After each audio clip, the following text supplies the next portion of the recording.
Welcome to the Diversity Pivot Podcast. I'm your host, Julie Kratz, and this season we will be unpacking real trends, hot topics in the workplace around allyship and inclusion.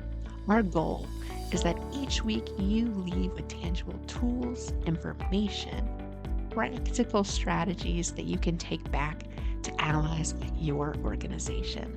Let's dig in to this week's topic. Welcome back, allies. Happy 2025.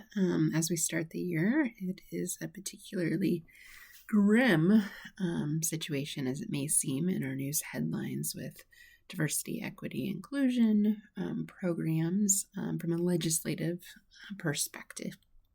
Wanted to share some of the things I'm seeing, and certainly I'd be remiss not to start with our new president's newest executive order ending radical and wasteful government DEI programs and preferencing. So I don't want to spend too much time on this. I want to talk more about strategies, but yes, as expected, he definitely campaigned on this issue, so it is no surprise that he has ended DEI in the federal government. And so what that looks like from an implementation perspective is the termination of discriminatory programs, as they call them, including illegal DEI mandates, policies, programs, preferences, and activities in the federal government. And so, in fact, this week he's placing folks on leave that have DEI jobs within the federal government. And so I just wanted to be clear, this does not at least appear to have impacts into corporate work. It does cite federal contractors, and so that is something to consider going forward. However, what we're seeing from an activity perspective is really this safe haven in the corporate environment to leverage this as a moment to take a stand. And so if you haven't seen Costco's board response to some shareholder complaints about DEI programs, very strong, unanimous support to defend those programs, as well as American Airlines, Apple, many more, Amazon, who we have a chance to work with. And I just, as we underscore some of these companies, it's really not about them, although I am thankful that they are choosing courage over cowardice right now. It's really more just about the actual narrative that's not being told in our news headlines. And so it's easy to feel grim, to feel disappointed, to feel deflated, sad, angry, the full range of human emotions right now when it feels like the world is against us in the inclusion space. But I'm actually somewhat hopeful. I think sometimes the ugliness has to be fully exposed for the resistance to really get organized. And so I don't expect this type of activity to be sustainable. We know attitudinally most people want inclusion, the I at the end of DEI. We know that we probably need a refresh, a rebrand as an industry. We are not blameless in this. There were concerns. There was backlash starting 2.5 years ago. So this is actually not anything new. We have weathered the storm already. In fact, I wanted to point to some state legislation that I'm seeing that gives me pause and perhaps some cautious optimism. So I live in Indiana. For listeners in other parts of the world, that's right in the middle of the United States, where yes, tends to be more conservative. And this really hasn't been a reality until recently, but conservatism tends to lean anti-diversity, equity, and inclusion. Not always, but there is a correlation there. And so in my home state, our new governor last week had a similar executive order, but it was much more specific than 47's, our new U.S. president. And our governor, who's also very conservative, had 4 main tenets to it. And I share this because I think this is an interesting window into what we're up against And the first one was about supporting diversity, equity, and inclusion positions, departments, activities, and programs if they grant preferential treatment based on one's race, color, ethnicity, national origin over that of another person. So a key word here is preferential treatment.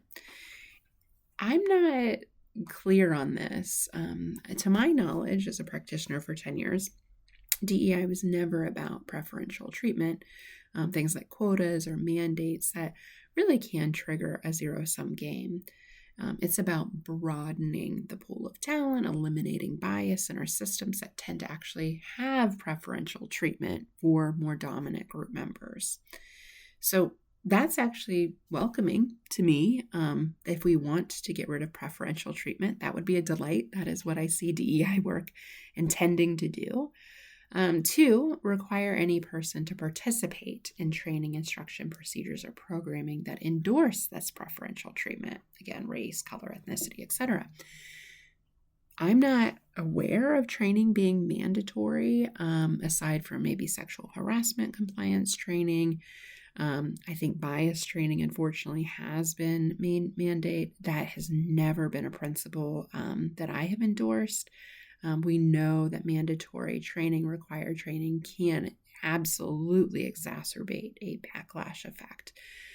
It kind of makes you feel belittled that it's a requirement. And so we are much more a proponent of recommended or a part of your professional development. And again, the training, we can't really train people on diversity. That's a fact. That's representation. It's the inclusion, the belonging, the allyship, the behaviors that we're trying to train on.